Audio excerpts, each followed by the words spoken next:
సినిమాల release dates ఇప్పుడు fans ఎమోషన్స్తో దోబూచులాడుతున్నట్లే కనిపిస్తోంది. అవును, ఇదిగో వస్తామన్న సినిమా అప్పటిదాకా ఆగలేమంటూ ఒకరోజు ముందే వచ్చేస్తుంటే డేట్ని ముందే ఫిక్స్ చేసుకున్న మరో సినిమా అబ్బే ఇప్పుడిప్పుడే రామంటూ వెనక్కి వెళ్ళిపోతుందట. దీంతో ఇంత గజిబిజి అయితే ఎలా గురువా అంటూ షాక్ అవుతున్నారట మూవీ లవర్స్. వస్తామనుకున్న సినిమాలు వెనక్కి వెళ్తుంటే రావనుకుంటున్న సినిమాలు ముందుకు దూసుకొస్తున్నాయి.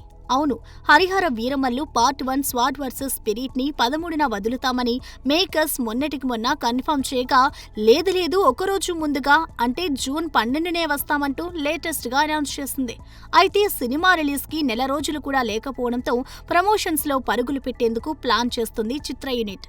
ఇక పవన్ కెరీర్ లో మల్టీ లాంగ్వేజెస్ లో రిలీజ్ అవుతున్న తొలి సినిమా కూడా ఇదే కావడంతో భారీగానే హైప్స్ పెట్టుకున్నారు మెగా ఫ్యాన్స్. క్రిస్ జ్యోతికృష్ణ దర్శకత్వం వహించిన ఈ పీరియాడిక్ యాక్షన్ డ్రామాకు ఎంఎం కీరవాణి అందించిన సంగీతం హైలైట్స్ లో ఒకటిగా చెప్తారు. ఇక జూన్ 5న వచ్చే కమల్ హాసన్ థగ్ లైఫ్ మినహాయించి హరిహర వీరమల్లు చెప్పుకోదగ్గ పోటీ లేదు. సో ఓపెనింగ్స్ కూడా గట్టిగానే ఉండే ఛాన్స్ ఉంది. ఇక దసరాకి ఎట్టి పరిస్థితుల్లో వస్తామన్న అఖండ 2 సినిమా మరింత కాలం పోస్ట్ పోన్ అయ్యే సూచన కనిపిస్తోంది. అఖండ 2 సినిమాకు సీజీ వర్క్ కూడా బాగానే ప్లాన్ చేస్తున్నారు. విఎఫ్ఎక్స్ వర్క్ ని పర్ఫెక్ట్ గా వచ్చేలా చూస్తున్నారట. అందుకే సినిమా రిలీజ్ లేట్ అయినా పర్వాలేదని ఫిక్స్ అయ్యారట. ఈ క్రమంలో దసరాకి అనుకున్న సినిమా కాస్త ఇయర్ ఎండింగ్ అంటే డిసెంబర్ 1st వీక్ లేదా క్రిస్మస్ కి రిలీజ్ అనుకుంటున్నారని తెలుస్తోంది. అఖండ సినిమా కూడా డిసెంబర్లోనే రిలీజ్ అయి సూపర్ హిట్ అయింది.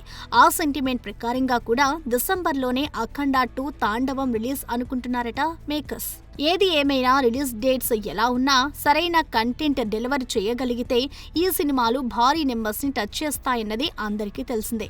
చూడాలి డేట్స్ మార్చుకుంటున్న ఈ సినిమాలు ఎలాంటి హిట్స్ అందిస్తాయో.